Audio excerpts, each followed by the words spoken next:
Easy being the fastest quarterback you've never seen. I'll be right back. There's no quicker way to get into DFS. Play Super Draft today and see for yourself.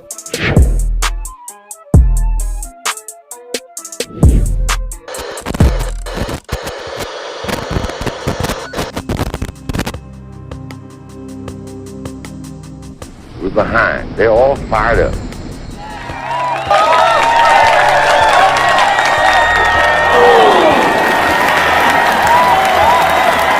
What we got to do? First place, our defense has got to go out there and take the ball.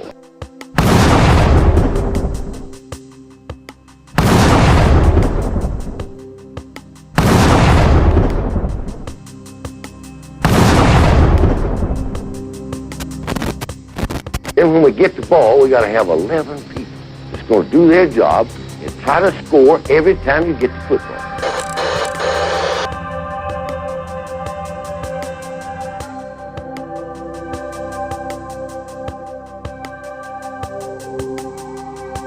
If we do that, we'll be all right. That will be all right.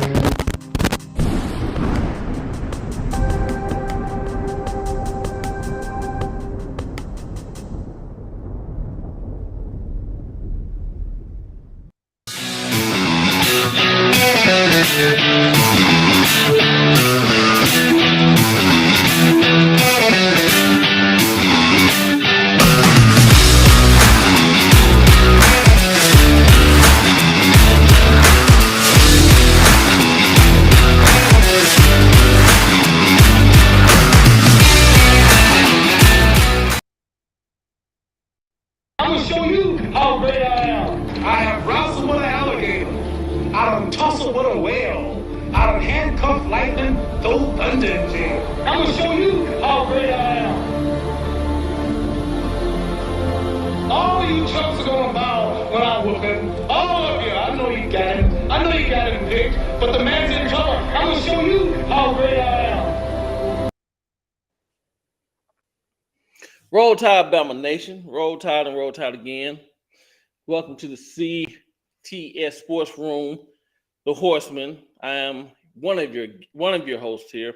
Roll Tide and Rise Up. I'd like to wish you guys a happy Tuesday, December the 13th, 2022. And tonight's we're gonna have a good show.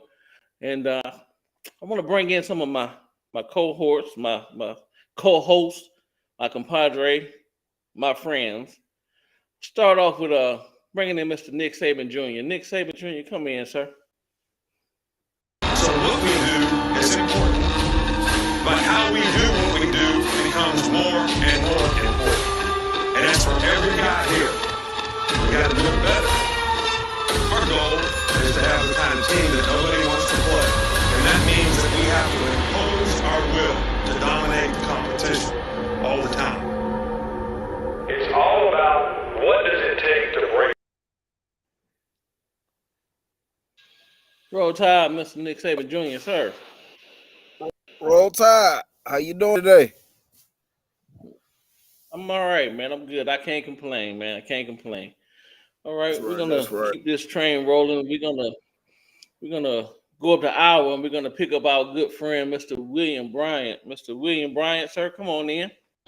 So I want everybody to think here for a second. How much does this game mean to you? Because if it means something to you, you can't stand still. You understand? You play fast. You play strong. You go out there and dominate the guy you play against and make the damn quit. That's our trademark. That's our MO with the team. That's what people know us as. Roll Tide. William Bryant, that bad mother trucker. Roll Tide, man. How you doing tonight? Man, I'm doing fantastic, man. Passed my DOT physical. I'm good to go. That's good, man. Good to hear. All right, we're going to keep this train rolling, and we're going to take it back down to Alabama, and we're going to pick up the godfather of the SEC, one Mr. Waylon Coleman. Waylon, how you doing tonight, sir? Wonderful, wonderful. Good to have you on. Good to see you, my friend. And then we got to go and pick up, the man of the hour, I like to call him, behind the boards, making all this possible, Mr. Spencer Reevely. Spencer.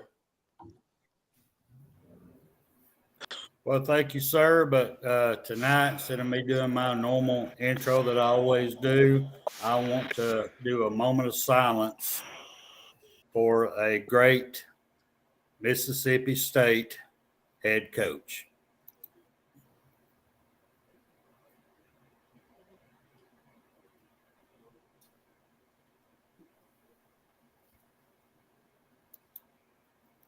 Mike Leach was a great coach, and me personally feel like a very misunderstood coach. To me, he was a genius.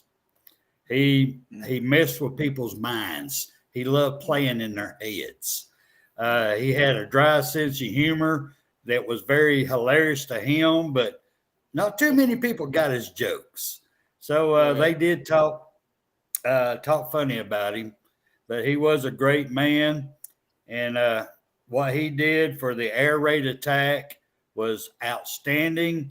And I would love to see his notes, because for the past year and a half, I've been seeing him tinker with it a little bit.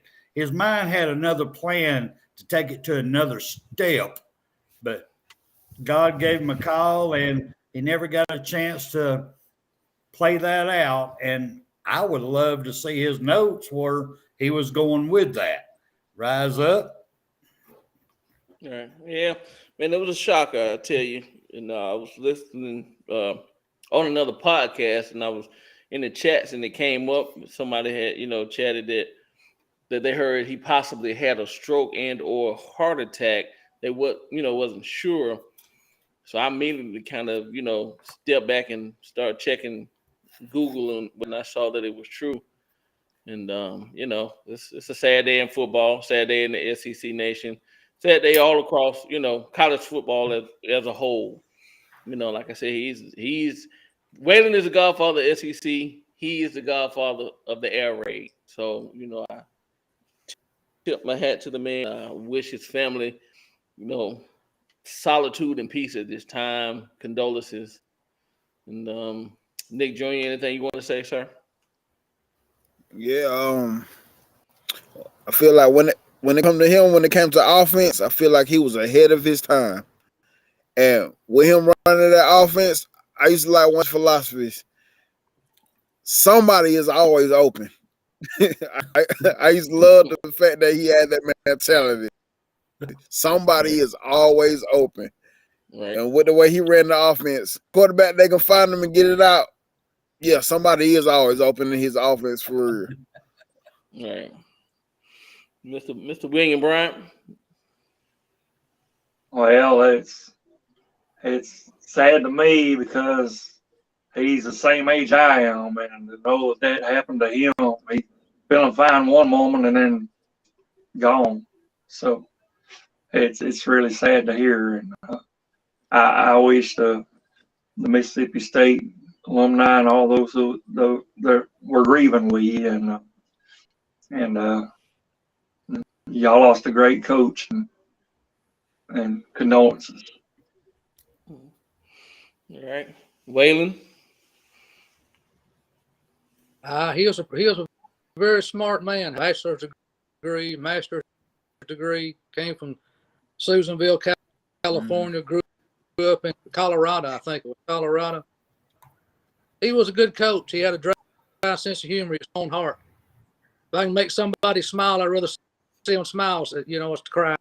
So he's all over this country. I guarantee you will. Okay. Well, I'm gonna get back to you, Spencer. I didn't know if you had a dedication tonight since the Mike Leach thing. If you do, I do. Go Very ahead and special one, actually. Yeah. All right. Well, I'll hand thank it you, over sir. to you and let you get the. All righty. All right. Thank you, sir.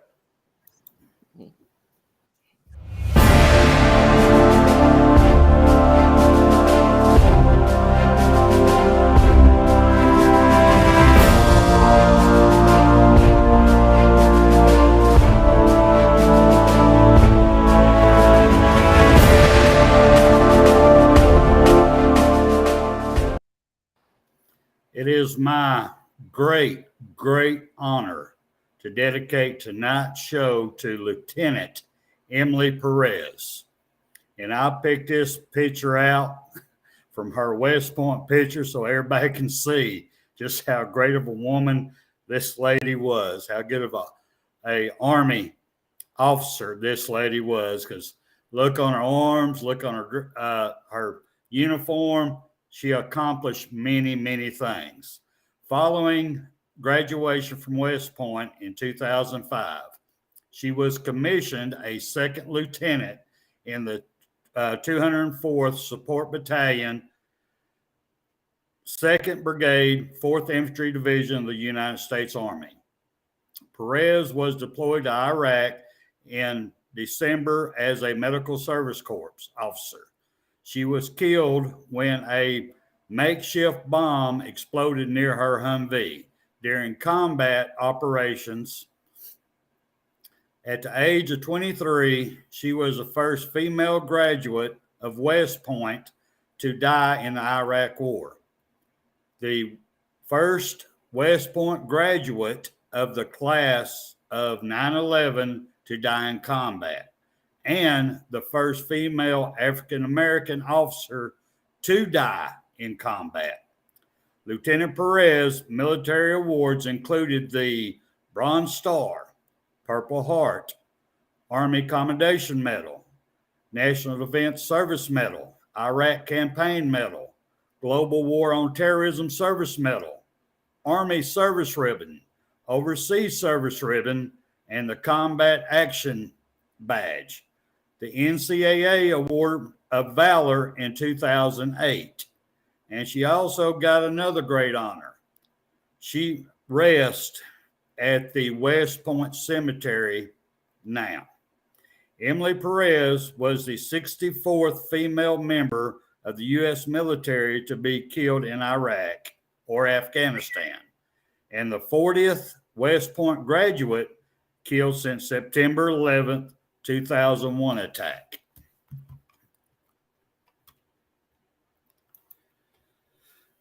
And for your great service, ma'am, for your ultimate sacrifice to our country, for your leadership, for your opening up doors and leading a path, a great path for women around the United States to go to West Point and to achieve the ultimate goal they want to achieve.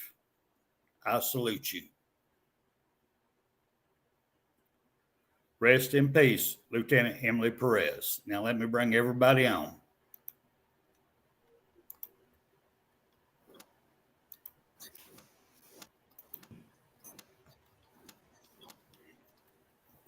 Go ahead, rise up.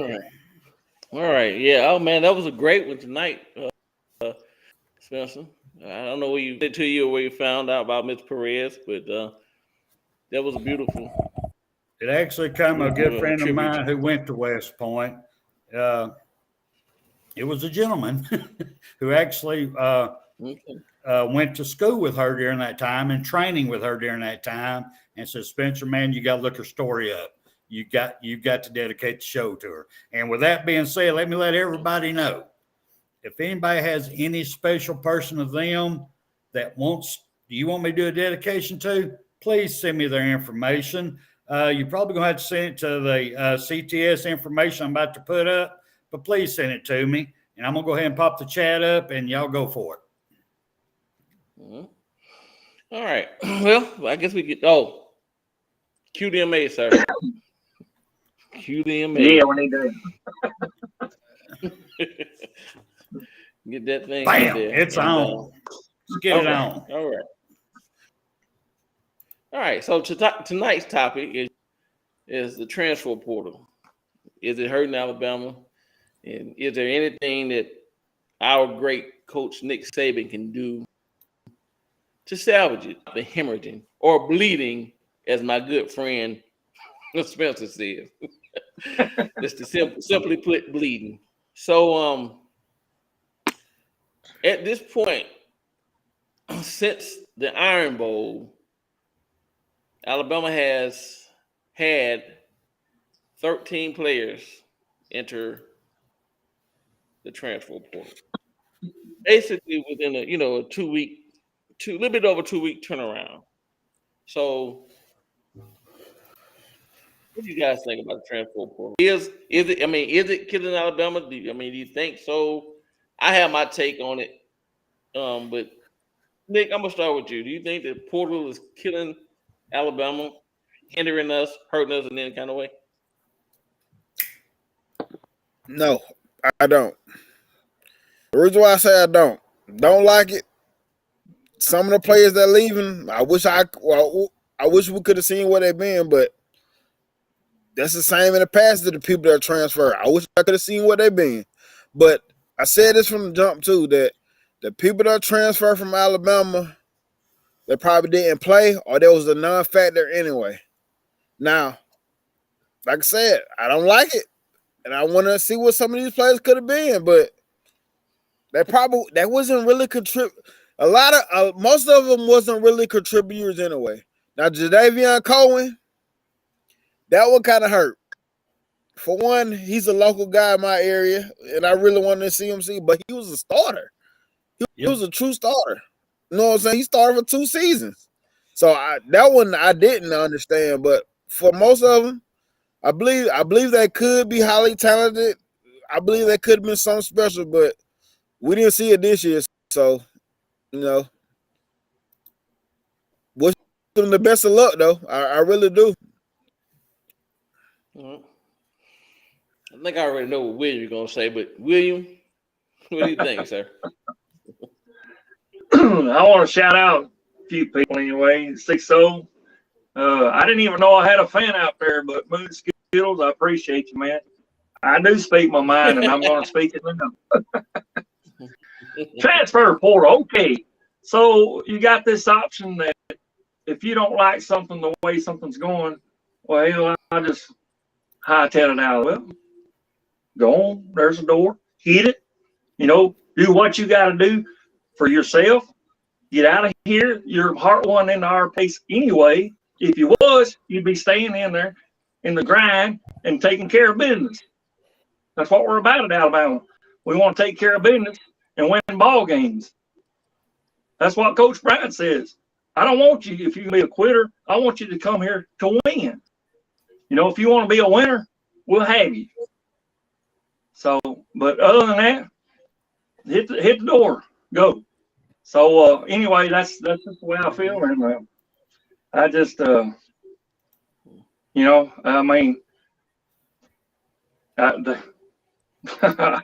know what I'm going to say, but anyway, they just if they're hard not in this place, I'm thinking. Yeah. But that's just me. Somebody else might have a different opinion. Like you said, there's those that's probably not getting played, and I can see where they're coming from. If you're not getting play time, I can see that.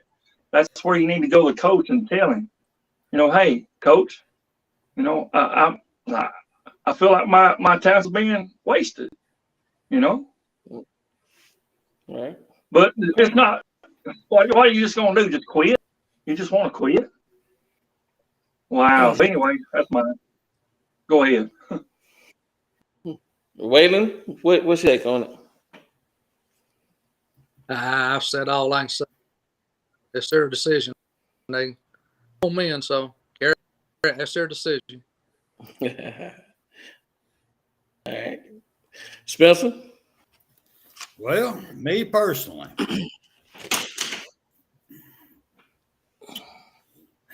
it has beat me up from the get-go of starting this thing. But this year, just this year, I like it. I like it. It's getting the players whose mind wasn't all about Alabama. It was the players who didn't believe in the process. It was the players who didn't bleed and breathe Alabama. It was the players who did not believe in our coach, Nick Saban, to get them the hell out of Dodge. So this year, I like it. Overall, I can't stand it, and I will bring that up later on. But this year, I like it because these wimp. No, I ain't gonna say that.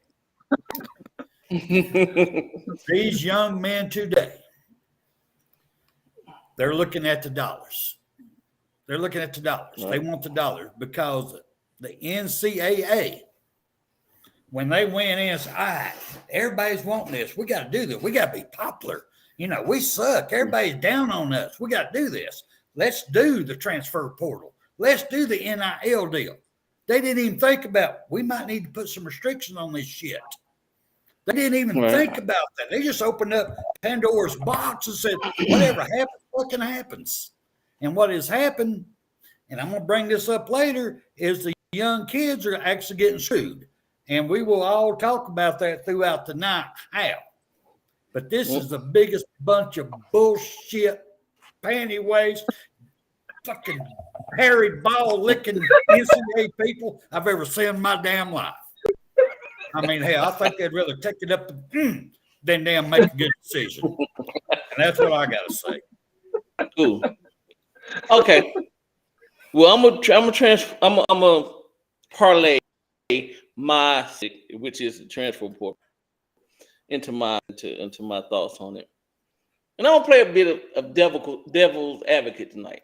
I'm gonna play the devil's advocate because I don't really care for the transfer portal myself, and I hear where everybody's coming from, but I did some digging, and I started looking at a few numbers, and like I said, since the Iron Bowl we had 13 in them. 4 of those were wide receivers, right? 4 were wide receivers. So you have Holden, Earl, Leary, and Aaron Anderson is the last to hop in it. But with me doing some research on it, which I really didn't know, and I didn't think about it, because all of us saying, and I was with like, let them leave, let them go. But did you guys know in the 2022 season, I was thinking 9. There were 12 receivers. 12. Mm-hmm. Okay, so we got Brooks, who was a sophomore, Tyler Harrell, the transfer from Louisville, which is a junior. We didn't really get to see him. Trayshawn Holden, junior, who's now at Oregon. Thayou Jones-Bell, a junior. Shaz Preston, freshman. JoJo Earl, sophomore. Kendrick Law, a freshman. Isaiah Bunn, freshman. Aaron Anderson, freshman. Jermaine Burton, a junior. Christian Leary, a sophomore. Kobe Prentice, a freshman. Now, out of those 12 people that I just named, you had 4 juniors, right? We all know that Burton said he's coming back. We haven't heard anything from Tyler Harrell. Trayshawn transferred. We haven't heard anything from Thayou Bill.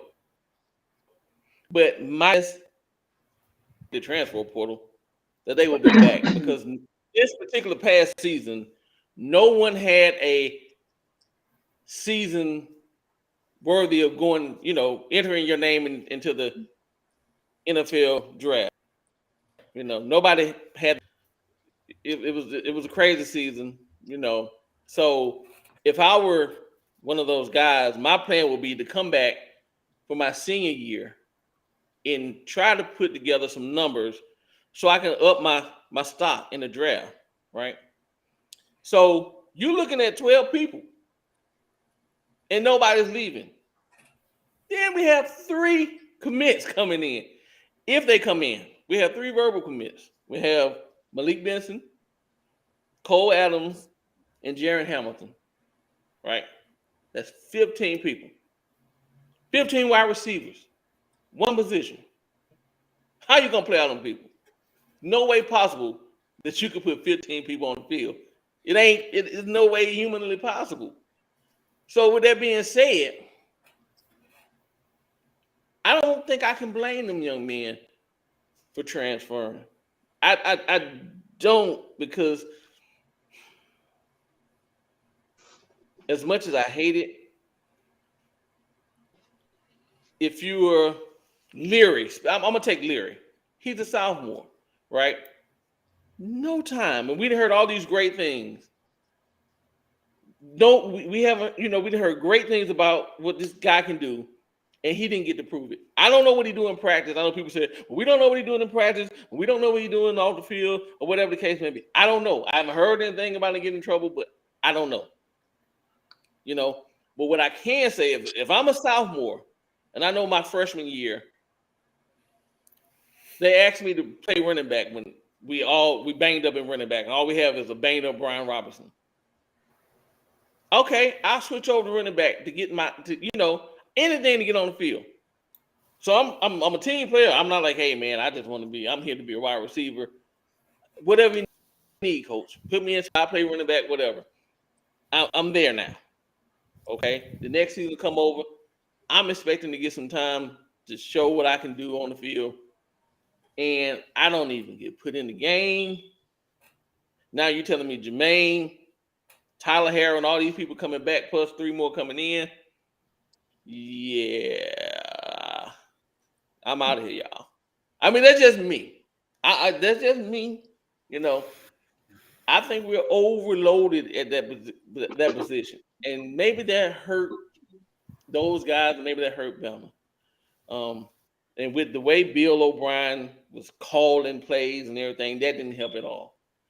But if I'm one of those guys sitting back and I'm looking at Trayshawn Holden drop balls, and at least give me a chance, can I catch one?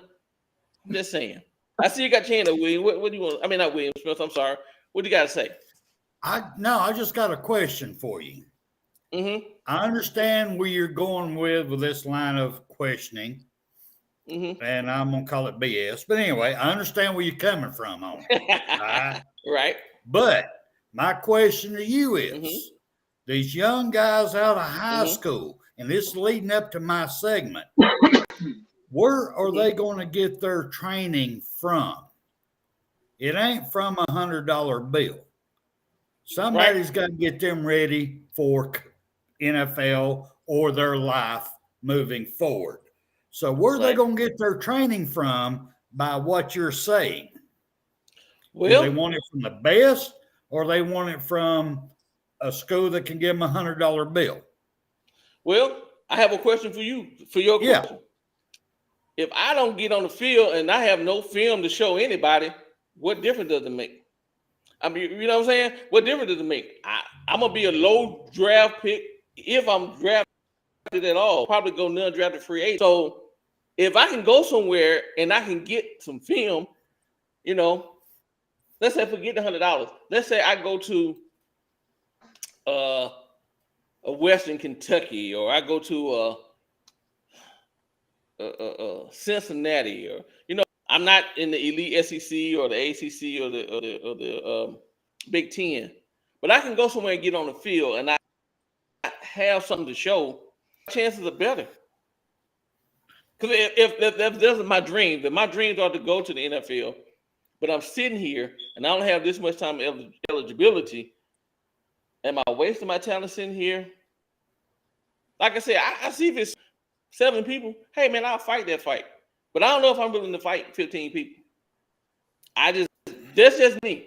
I just think Alabama may have shot themselves in the foot on this one. People say, hey man, waste your turn. 15 people, name for it. You can't put that many. It's 4 years. Let's say we don't redshirt. I'm coming in. I hate to say this name, Holden, because he dropped so many balls, but he's a junior. So next year he's going to be a senior. I'm going to answer this with one name, then I'll let you go around the table to everybody. Go ahead. Mac 10. What did Mac 10 do at Alabama? Did he not wait his time? Did he not develop his skills? Did he not take advantage of all the different coaches that come through to get him ready for that senior year. And I can name more, but I'm just going the one that people can remember right now. And then you can go ahead and talk to everybody else. He did, but he didn't have 14 people in front of him. He didn't have 14 people in front of him. He had 2 people in front of him. He had Bryce and he had Paul Tyson. Tua. Like I said, I take my odds with 6. I can't take my Jalen Hurts. He kept getting pushed back. But he had already. But Jalen Hurts had film. That's the thing. And what I'm saying is Jalen Hurts had the film. He started his freshman year. He started his sophomore. Tua came in and took the spot. But we all see what he can do. So he waited. He graduated. He transferred. He hit the portal. And he went to Oklahoma and he did what he had to do. Right. But he did hit the portal. But he had film up front. He didn't have 15 people in front of him. I'm saying that the wide receiver room has 15 people. It's 12 right now. Well, no, we got to go back to 8 because 4 is in the portal. 1 is gone and he's in Oregon. So it's 8. So if these 3 come in, we're going to have 11. That's a lot of people. It's hard to sit an 18, 19-year-old kid down and say, trust the process and wait your turn when you got 11 people in front of you. That's all I'm saying. I mean, we still talking about 18 and 19, 20-year-old people. You know, like I said, if it was 5, because you want to have your backup. You got to have your backup. People get hurt and things of that nature. I'll fight 3 or 4. I can't fight 15. I can't fight, especially if I know I ain't better than those 14. Listen, if I know. A lot of people in this chat probably don't know that name unless you're a true Bama fan. Jones Bill. We ain't seen this man on the field yet. None. We haven't seen him on the field yet. So, and he was a top recruit. He ain't better than these other people. Right. I'm gone if I'm Bill. I'm sorry. If I know I'm not, he's going into his senior year. I'm out of here. So that's just me. So I'm gonna say, I'm gonna pass it on. Junior, what would you do, Nick Junior? If you're in a position where it's 12 people, I'm saying 15, 12 people, right, and you got 4 years, what are you gonna do? Now, somebody who already getting playing time, okay, and like you say, go ahead.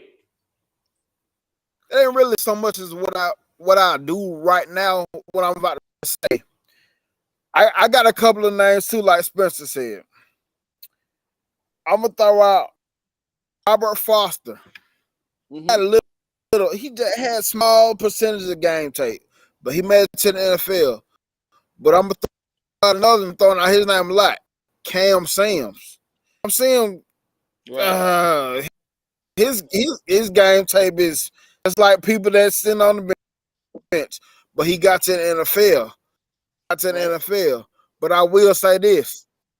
I understand 100% what you're saying. And this go back to what I was saying last week. We always speak the process. We always talk the process. I love the process, but I feel like it's time for Nick Saban to modify the process because I seen this day coming that one day we're gonna stockpile so many athletes that they just leave. Because I'm gonna tell you a name that bring up Emmanuel Sanders. Think about it. He came in the back that went to the wide receiver room. That's an extra head in the wide receiver room. But Nick Saban is gonna have to modify the process. Don't get rid of the process because the process was gonna make you succeed in life and on the football field, period. But we're going to have to find a way to and like you said, we're talking about 18, 19, 20-year-old. We're talking about kids. I don't care what they're kids. Because I was at that age. I feel like I was at the age yesterday. We still kids at that age. It's hard process when I up and go. When I'm on this team, I might be playing this team, but this team come calling me $1 million and you come start every game for us. It's hard to sell that process from moving forward. But who you sell it to that buys into this process, they are going to be great football players. like a Will Anderson. But I'm saying, Right. listen, Will Anderson started as a true freshman, so that's a different thing. Dallas Turner, you know what I'm saying? Dallas Turner, he had, but let's be for real, he got on the field as a freshman because of injuries, you know what I'm saying? But when he showed up, but it's going to be hard to say. We're going to have to find a way to modify it. Like I was saying, you have players that is on that sideline. They're working hard. They're doing everything in classroom. They're just not getting on the field. And I know they go to practice and work hard. But listen, and the reason why I say this is because championship, and you have to depend on these people that have been working all jacking all season, and now you have to depend on the injury, just like Jai Hall.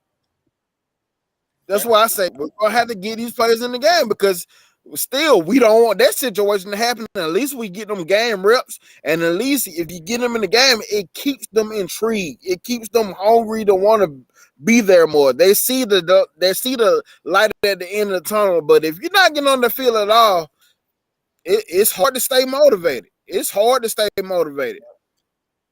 Right. Okay. I'm gonna go to William next. But before I get to William, you called out a name, and I'm glad you did.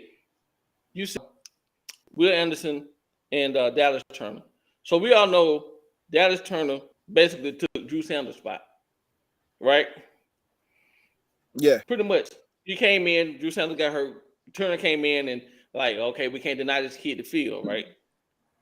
Drew Sanders transferred, and he got great stats at Arkansas that he probably wouldn't have got if he hadn't transferred. You follow what I'm saying? That's why I'm going. I get what you're saying 100%. I get what you're saying 100%. I really do. It's just it comes some in a way, like somebody just put in the chat that you can't put backups in because of Pete Golden can't start the all first team. But hell, let's be for real. Some of our backups are better than our first team. Deontay Lawson is better than Toto. Exactly. So think if Deontay Lawson was a junior, sophomore, junior, whatever, and then Toa is coming back next year. Thank God he ain't. Yeah. And then he's like, I'm gonna sit behind this dude again, and I know I'm better than this dude. Come on. But we talking, like I said, that's a lot. So I'm just wondering, do we think Alabama is stockpiling so many? Is it hindering or hurting? That's really where I'm going with this. William, do you think that's hindering? Do you think we should have 12 receivers at one time? Well, I understand you need some backup. I understand that. So, but that's an awful lot to me. I mean, evidently, Coach Saban seen something in those guys, or else he wouldn't have went out and recruited them. He's seen something, but their choice is to leave, though. I mean, I understand what y'all are saying. 12, yes, that's a lot. Mm-hmm. But wait. And and like I said before, if you think that you need to be on the field, go to the coach and plead your case. Hell, he might say, all right, let's put you in there. I don't think nobody's interested in doing that. I don't think they are. I don't see it. Mm-hmm. Now, what I will say, one thing I don't understand is, I don't understand when the freshmen leave, though. I don't understand, I just don't understand that, because football is a developmental sport. It's a developmental sport. You might, when you get to this level, you're gonna have to wait. You might just have to wait sometime. I know everybody doesn't, but sometimes you might just have to wait sometime. And I like Aaron Anderson. That's who I'm talking about. Right. I just believe injury just held him back this year. That was something that nobody can control. I feel like that's the only thing that held him back this year. And I'm pretty sure when he came back I guess 100%. I'm pretty sure it was something off, or it was just too deep in the season throw you in head first like that. So I feel like he should have waited. But you know, I respect the man when he makes the decision for himself. I will say that. But that, like I said, it's time to modify the process. We're gonna have to find a way to modify this process. Okay, Spencer. I know your topic is tying into this one, but do you think? I mean, stockpiling so many players. That's my question. Do you think that's a hindrance, having so many players? Bottom line is we can't stockpile so many players. We can only put 85 on the team.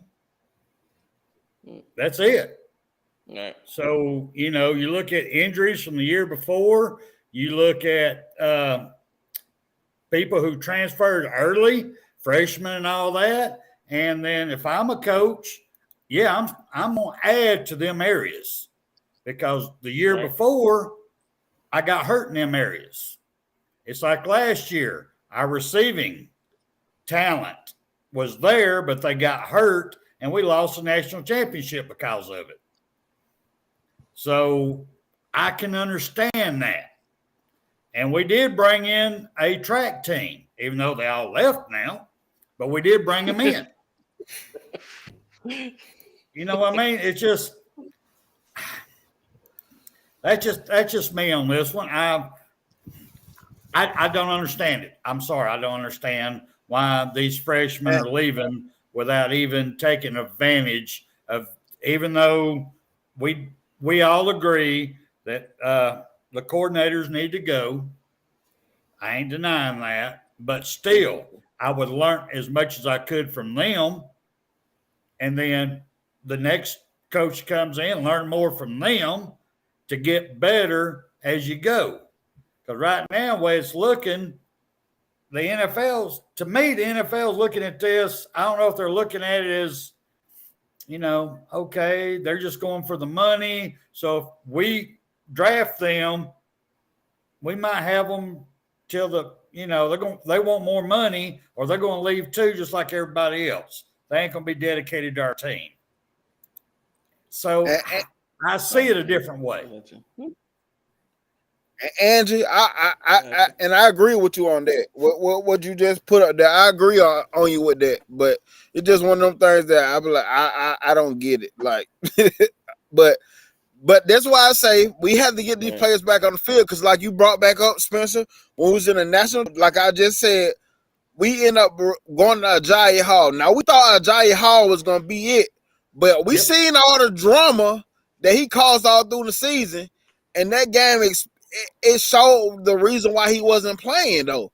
And I understand that, but it's some players that's over there doing what they have to do. I'm like, we got to put them in the game. We got to give them some reps because we never want to come to that again. That now we have to depend on this kid that isn't doing what he's supposed to do, causing all this drama. We have to depend on him.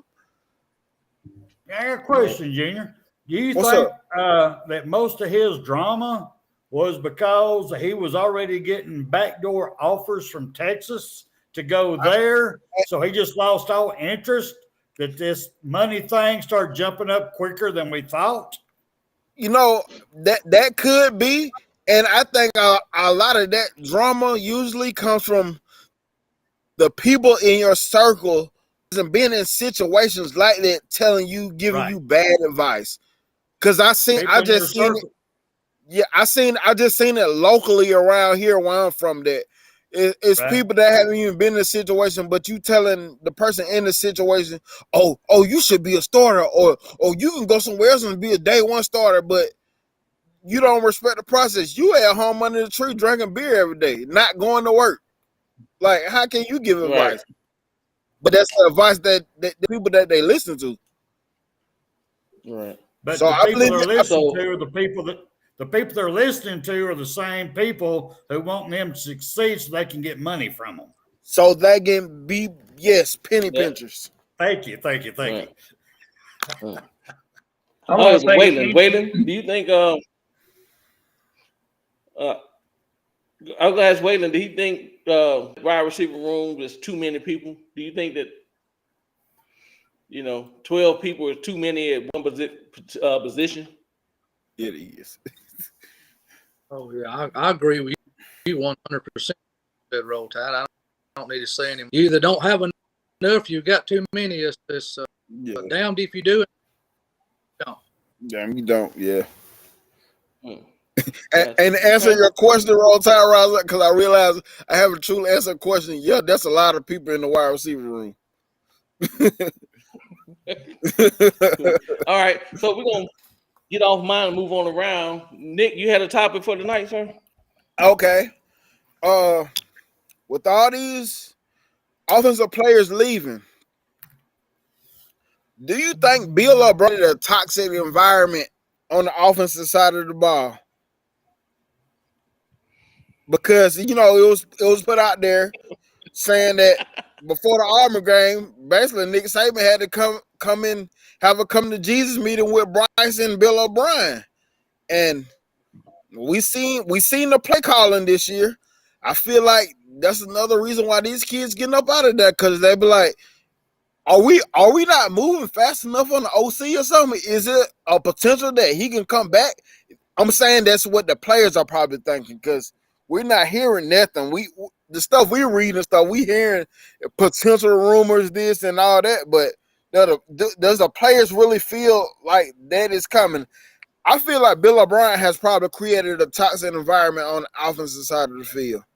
Because as we want to say our defense is, we're not saying the defensive players hopping in like that. Because you know why? Pete Golden is a player's coach. The players do love Pete Golden, regardless.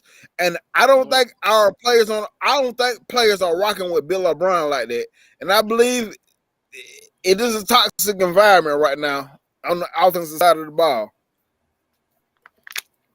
Anybody else can speak on it? I'll go first. I'll say something real quick. I think he has started to be a cancer in the offense, in the program as a whole. And I think, I'm pretty 99.99999% sure after the Sugar Bowl, he's going to be gone.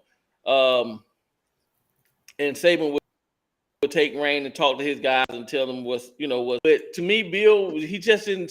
Like I said this 100 times, and I say this 100 times again. Bill didn't want to be in Alabama, man. He didn't. He did not want to. That's not his thing. He didn't want to be there. The look on his face, he didn't look excited. I mean, at a certain time he had to talk to the press, and he said the politically correct things to say. Oh, I'm glad to be here, yada yada yada. But his facial expression showed a horror to me.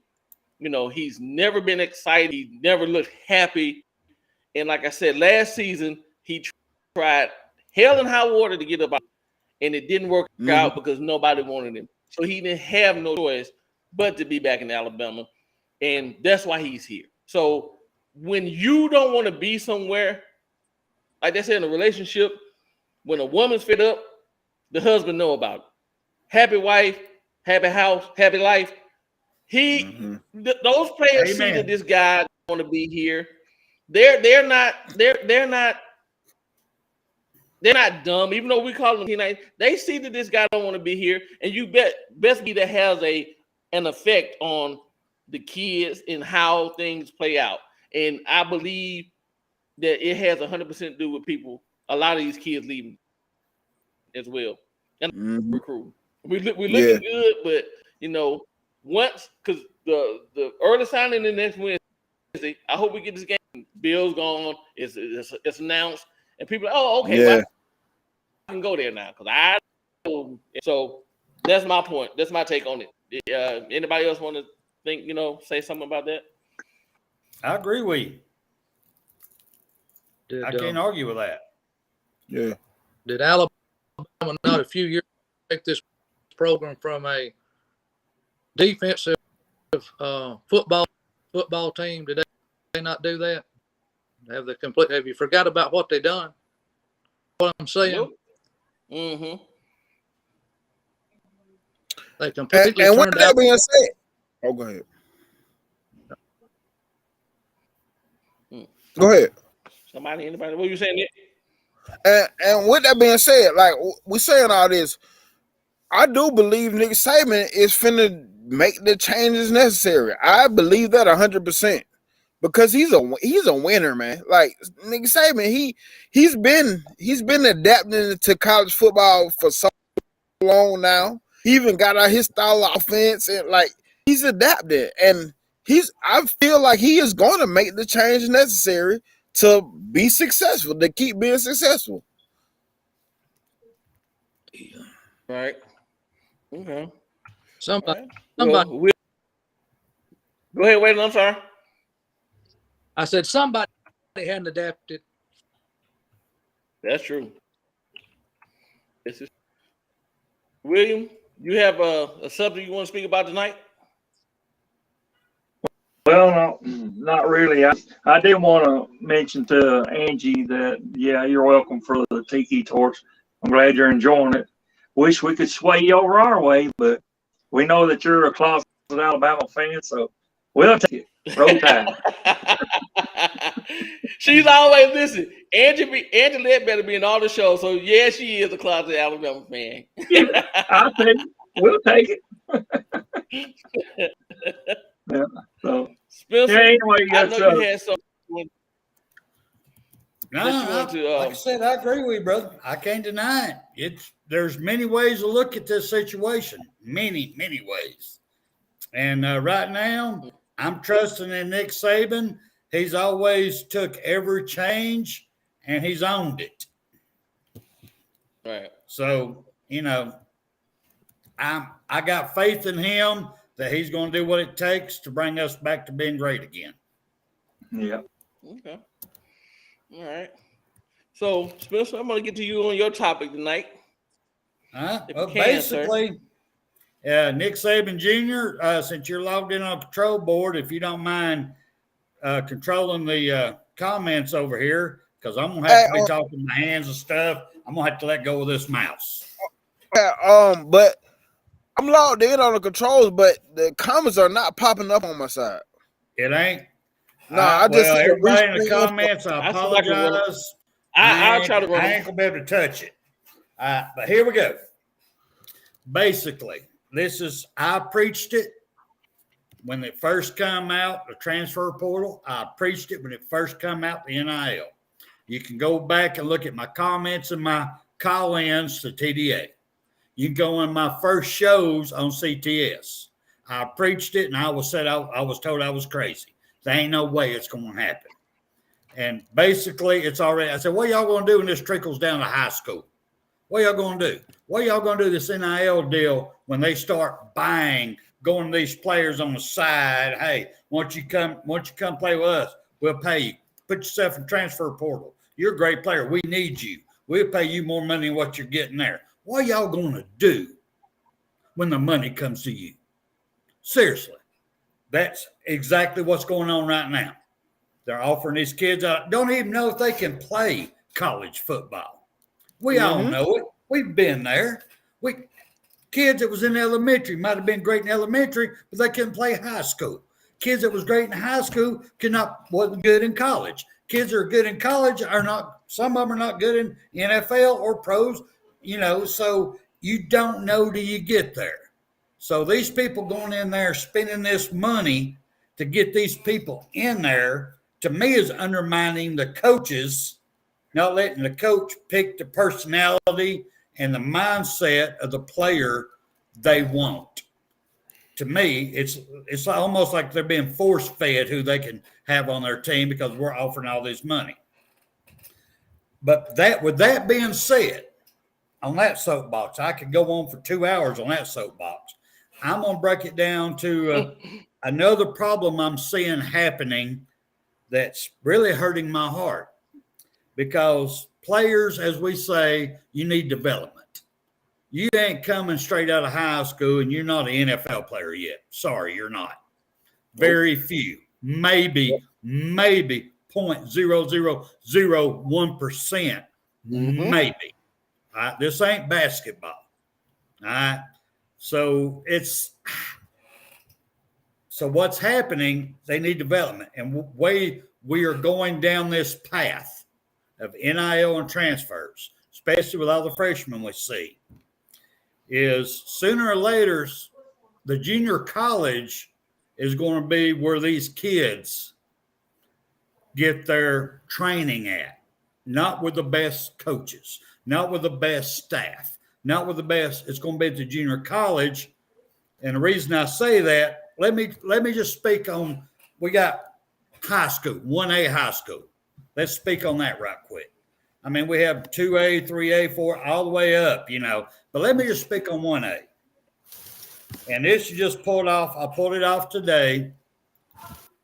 And just a few teams in the state of Alabama that has a 1,000 winning percent rate for the state of Alabama. You got Meek. They're 7-0. At the time I pulled this, I pulled it up today, so it might not be up to date. But when I pulled it up, they were 7-0. Elba is 8-0. Milry is 6-0. Lynn is 8-0. Valley Head is 6-0. Linden is 6-0. These teams right here are undefeated, and they got some talent on their team. But they don't have, most likely, there's very few students in this group right here that their family has the money, because they're in a 1A school, that can send them to 7-on-7 camps, can send them to a Nick Saban camp, send them all this so they can be graded and get the stars on up there. Because unless you're there and you get your name shown and you're out there, these damn sports writers ain't going to give you no stars because you're an unknown, because they don't look at you. They don't go to these games for the smaller schools. They don't look at them. So there's some damn good talent there that's not going to be offered the money to go to the bigger schools to get the best development. So they're going to be left behind. So they're going to have to go, if they want to play football and get a greater education, they're going to have to go to the junior colleges to get it and hope that somebody sees their film study. So what I'm saying with all this that's going on is screwing the student athlete coming out of college. Now, I was just talking about 1A. You got all of them all the way through. It's not the student's fault that their family has busted their ass, put clothes on them, feed them, give them what they can, give them a used car, you know, blah, blah, blah, but they didn't have the money to send them to all these camps. It ain't that student's fault. And what's going to happen is they're going to get totally fucked. And I don't like it. I hate it, but it's coming, y'all, unless they can do something with this damn NIL shit. Now, the portal, they do need to adjust it, but that ain't the reason these kids ain't going to be coming.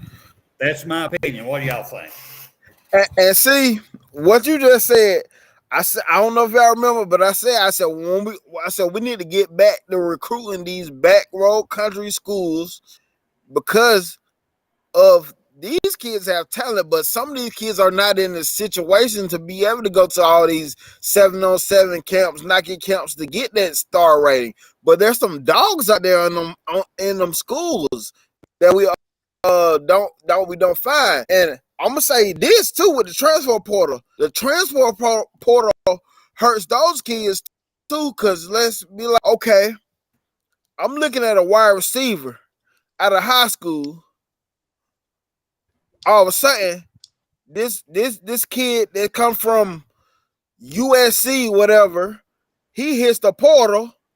It'd be like, I can grab him instead of grabbing this kid coming out of high school. That's how the portal is hurting the high school kids as well, because a lot of these high school kids are going to get overlooked for that 5th year senior maybe, or the one that's taking the COVID year. To come to another school, all that is playing in effect of these kids getting recruited out of high school. That is facts. Waylon, what do you think about it, man? There's a lot of things you can talk about all night. I'm gonna change it up a little bit. Who's offensive coordinator? I want my offensive coordinator pick. Is they're gonna laugh at me, but I've met him a bunch of times. I hope they get Freddie Kitchens. I really do. Okay. He a Bama guy. Damn right he is. He a Bama guy. Yeah. Me personally, OC, I would like a college guy, but if we went NFL, I would like to get Brian Johnson, and that is he's a 35-year-old guy, and he's the Eagles quarterback coach. And with us potentially going through a quarterback change next year, he will be a perfect guy to come in and find the quarterback and mold a quarterback. He will be a perfect, and he's young. But I will say about him, if he were to come, he won't stay long at all. Because we see what he has done with the development of Jalen Hurts. Now just think about if he can get a Miro or a Ty Simpson in his hand and develop one of those two, he's gonna take off quick. Freddie will stay. Yeah. William, you got anything to say on this one? Yeah, I'd like to see Freddie Kitchen. I think that's what's wrong. I think we need some ex-Alabama players or coaches or whatever, and I think that's what we need.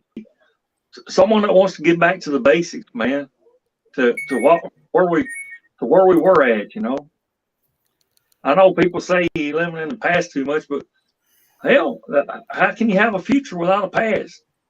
There you go. Yeah, and that's what the future's at.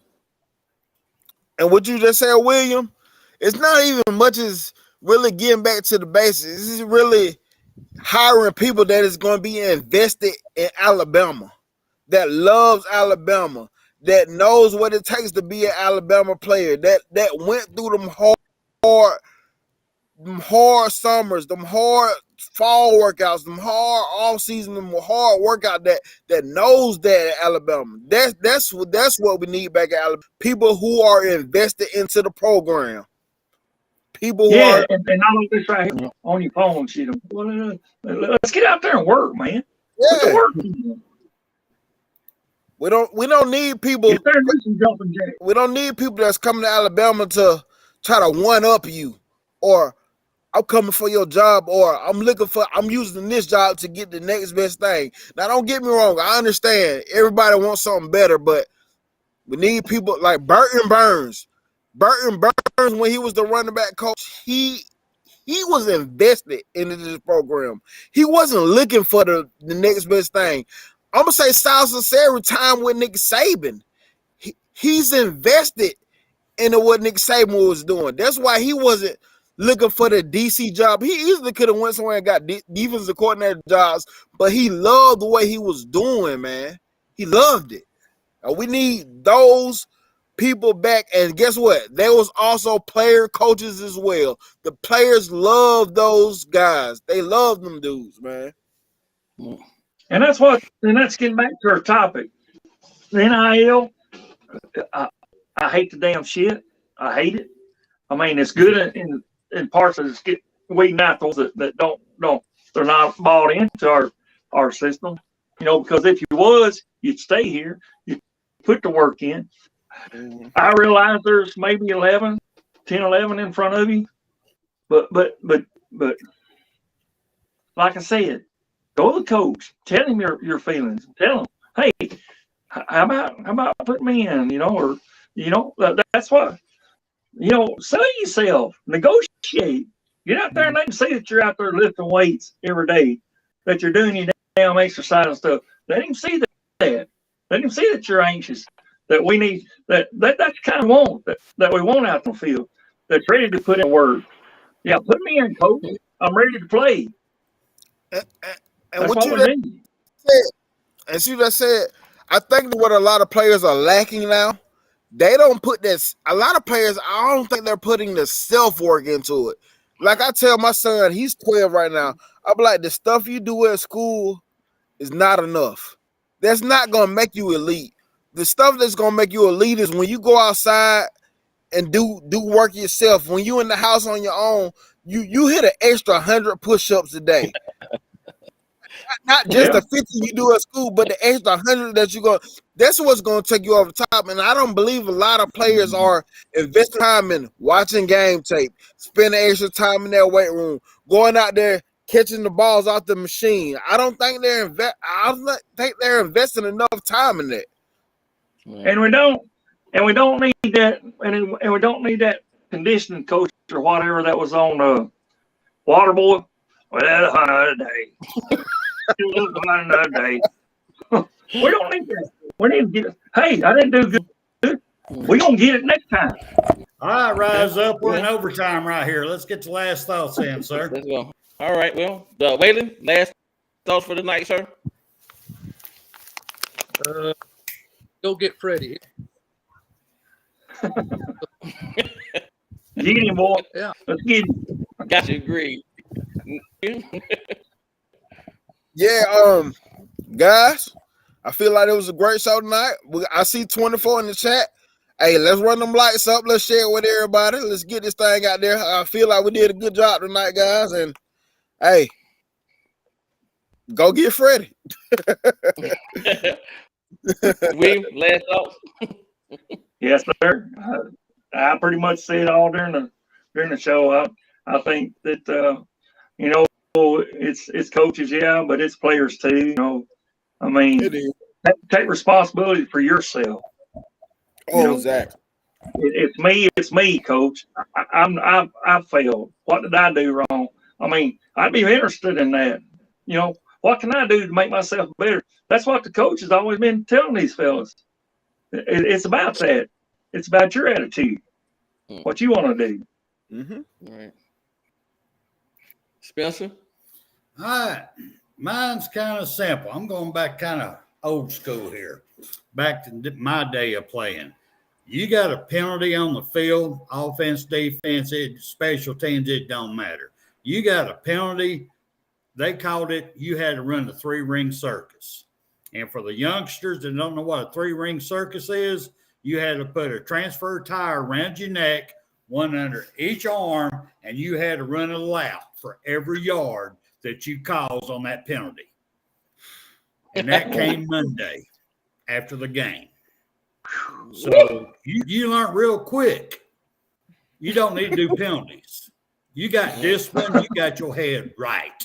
You got your head out of your ass and put it where it's supposed to be, on your shoulders. And that is something that we got to get back to. Enough of patting these kids' butts, not patting them on the back. Oh, I don't want you to leave. You're so pretty. Damn, fuck that shit. I want you on the field playing. If you don't want to play, I don't need you. Straight up. And they need to recruit that attitude also. That's my last words. All right. Hey, what you just said though, I remember we had something. I went to Russell County and we had something called the county fair. And the county fair had 7 rides.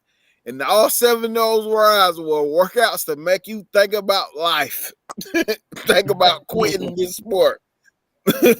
And that was the hardest thing ever, the county fair. I remember it. Oh my God. Well, my last thing for the night: stability, accountability, and love for the top. Something plain. That's what we need, coaches and players. And with that, we're going to wrap it up, fellas. Man, it was a good show, like you said, Nick Jr. I'd like to thank all the chat, whether you're a Georgia fan, Reggie Warren, Angela Better. We appreciate it. I'd like to thank Joy for giving us this platform to come on and talk. We just a couple of guys that like Alabama football, so we give you thanks for letting us come on and talk our talk. And we're gonna end it, man. Good show. Like to wish everybody a good night. Before I go, one more time, rest in peace, Mike Leach, to the Mississippi State family. Our condolences and prayers to you and Mike Leach family. And roll tide, y'all. Roll tide. Roll tide.